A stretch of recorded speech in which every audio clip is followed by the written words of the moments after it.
I don't wanna fall in love. I just wanna have some fun. 18, 19, 20, 21, 22, 23। आप पर एक इल्जाम है कि आपने ढेर सारे कश्मीरी पंडितों की जान ली है। जी। कितने लोगों को मारा होगा आपने? 20, 25। अगर वो आपसे कहते कि अपने सगे भाई को मार दो तो? मार देते। और आपसे आपकी माँ को मारने के लिए कहते तो मार देते? मार देते। गाइस हम आ चुके हैं अजमेर में पंसील नगर में, जहां सिने मॉल है। बहुत ही बड़ा मॉल है। इसी में ही ऊपर टॉकीज बना हुआ है। सिने मॉल के अंदर ही आइनॉक्स हॉल है, क्या मूवी थिएटर है। वहां चलते हैं, सीढ़ियों के माध्यम से हम ऊपर जाएंगे, ऑटोमेटिक सीढ़ियों के माध्यम से। तो चलते हैं हम आपको लेकर आइनॉक्स सिनेमा। आप भी आ जाए हमारे साथ साथ। चलो चलते हैं आइनॉक्स की ओर, जहाँ द कश्मीर फाइल्स हमको देखनी है। आ जाओ, अभी और ऊपर जाना है, अभी और ऊपरी मंजिल पे है। चलो आ जाओ चलते हैं साथ में।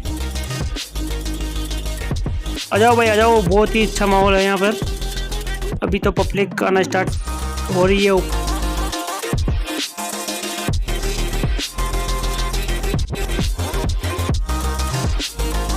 गाइस हम पूछ चुके हैं आइनॉक्स सिनेमा अजमेर में, क्योंकि माया मंदिर में हम गए थे। माया मंदिर ऑलरेडी फुल हो चुका है, हाउसफुल था, टिकट मिल नहीं रहे हैं। आइनॉक्स में भी टिकट नहीं मिल रहे हैं। हमें लास्ट टाइम पे टिकट मिला था 1 घंटे में लाइन लगने के बाद। ये राजेश भाई घूम रहे हैं, हमारे साथ आए हैं, मेरे मित्र हैं। ये आइनॉक्स का अंदर का सीन है। हम जा रहे हैं, मूवी स्टार्ट होने वाली है तो हम जा रहे हैं। ये पोस्टर लगे हुए हैं टॉकीज में, ये कश्मीर फाइल का है। और चलते हैं आगे। ये पब्लिक इकट्ठा हो रखी है फिल्म देखने के लिए। तो ये आइनॉक्स का अंदर का सीन है। तो अभी अंदर चलते हैं, देखते हैं कि क्या नज़ारा होता है अंदर का और फिल्म कैसी है। तो बने रहिए हमारे वीडियो में। गेट खुल चुका है, गेट अब अंदर जाएंगे। ये है अंदर का रास्ता, ये आगे हम अंदर लाइट, सीढ़ियों में लाइट जल रही है, बहुत ही प्यारी। फिल्म स्टार्ट हो चुकी है, देखते हैं। ये भी शुरुआती है फिल्म, 5 मिनट हम थोड़ा लेट हो गए थे बाहर ही इधर घूमते घूमते। तो ये अंदर का नज़ारा देखो, बहुत ही प्यारा नज़ारा है। और उसका पब्लिक बहुत ज़्यादा है हॉल में, बहुत देखने के लिए भीड़ उमड़ रही है। करीब हाउसफुल ही है। बात करते हैं द कश्मीर फाइल मूवी के बारे में। तो सबसे पहले हो सके तो आप सिनेमा हॉल में ही देख के आए। अगर आप नहीं जा सकते तो इस मूवी की स्टोरी के बारे में हम आपको बताते हैं। इसमें सबसे पहले फिल्म का जो पहला फ्रेम है, एक प्यार भरे माहौल की दहशत की दस्तक से शुरू होता है। कुछ बच्चे टीवी देख रहे हैं, क्रिकेट का मैच चल रहा है। एक बच्चा सचिन तेंदुलकर की परफॉर्मेंस पर खुश होता है, सचिन सचिन के नारे लगाता है। दूसरा बच्चा उसे आकर चुप कराता है, कहता है कि नारेबाजी मत करो। तभी वहाँ कुछ बड़े आते हैं और सचिन का नारा लगाने वाले बच्चे को पीटने लगते हैं। द कश्मीर फाइल्स की कहानी दहशत की इसी दस्तक के आगे बढ़ती है। फिल्म बताती है कि 19 जनवरी 1990 की उदास शाम थी। कश्मीर में सामाजिक राजनीतिक अशांति थी। घाटी के नारे गूंज रहे थे। धरती के स्वर्ग के आसमान को डर और अनहोनी के बादलों ने घेर लिया था।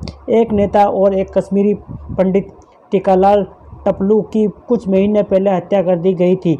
समाज का ध्रुवीकरण हो गया था और सांप्रदायिक गणना ने पूरी घाटी को अपनी चपेट में ले लिया था। इसी कड़ी में पुष्करनाथ पंडित अनुपम खेर का परिवार भी इसी हंगामे के बीच फंस गया है। शिवा उसका पोता है, वह अभी अपने दोस्त अब्दुल के साथ बाहर है। कांपते हुए पुष्करनाथ दोनों बच्चों को लेकर घर से ले जाता है। JKLF Jammu Kashmir liberation front के एरिया कमांडर फारूक अहमद डार उर्फ बिट्टा कराटे ज़बरदस्ती उनके घर घुस जाता है। वह पुष्कर के बेटे की तलाश कर रहा है, जिसके खिलाफ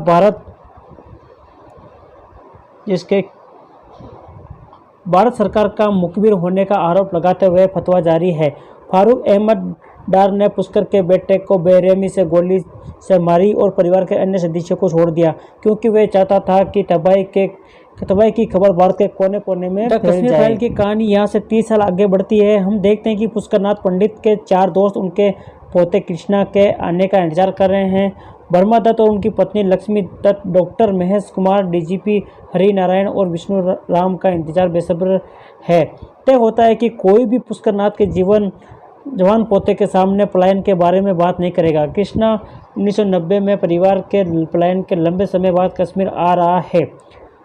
अब हम पुष्करनाथ पंडित के पोते कृष्णा पंडित को जेएनयू में पढ़ते हैं और यूनिवर्सिटी प्रेसिडेंट बनने के लिए चुनाव लड़ते हुए देखते हैं। हम उसे ऐसे लोगों से घिरे हुए देखते हैं जो ये मानते हैं कि कश्मीर को एक स्वतंत्र राज्य घोषित किया जाना चाहिए। उनका मानना है कि भारत सरकार कश्मीर के लोगों के साथ अन्याय कर रही है और इससे भी ज़रूरी बात यह है कि वह रहने वाले रही है। यह भी कि कश्मीर में युवाओं को पथराव करना ही था, क्योंकि भारत सरकार ने उनके पास कोई विकल्प नहीं छोड़ा था। कृष्णा की टीचर राधिका मेनन इस बारे में बहुत वोकल है। वह उसे गाइड करती है और बताती है कि उसे नैरेटिव बेचनी चाहिए जो कि लार्जर देन लाइफ। कृष्णा उनकी बात समझ नहीं पाता। उसे समझ नहीं आ रहा है कि वह किस पर भरोसा करे। वह अपने दादा को देखता है जो जम्मू कश्मीर के आर्टिकल 370 को ख़त्म करने के लिए लड़ रहे थे और विरोध कर रहे थे। वो आर्टिकल जिसने कश्मीर को एक विशेष दर्जा दिया था। अपने घर वापस जाना चाहते थे। उनका कहना है कि सपने तभी सच होते हैं जब आप उनका पीछा करते हैं, लेकिन उनकी ये दौड़ ख़त्म हो जाती है। उनके घर लौटने का सपना अधूरा रह जाता है और वह अपने पोते को कश्मीर में अपने घर में राख बिखेरने और अपने 4 प्यारे दोस्तों से मिलने के लिए कहते हैं जिनके साथ उनकी बहुत अच्छी यादें थी।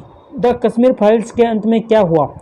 पुष्करनाथ पंडित ने अपने पोते से हमेशा कहा था कि उनके माता पिता और बड़े भाई शिव की एक दुर्घटना में मौत हो गई। वह नहीं जानता था कि उन्हें आतंकवादी समूह JKLF द्वारा बेरहमी से मारा गया था।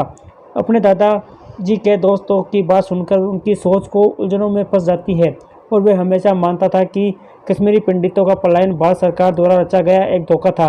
लेकिन अब उसने महसूस किया कि जो सच सामने था वह एक मुखौटा था।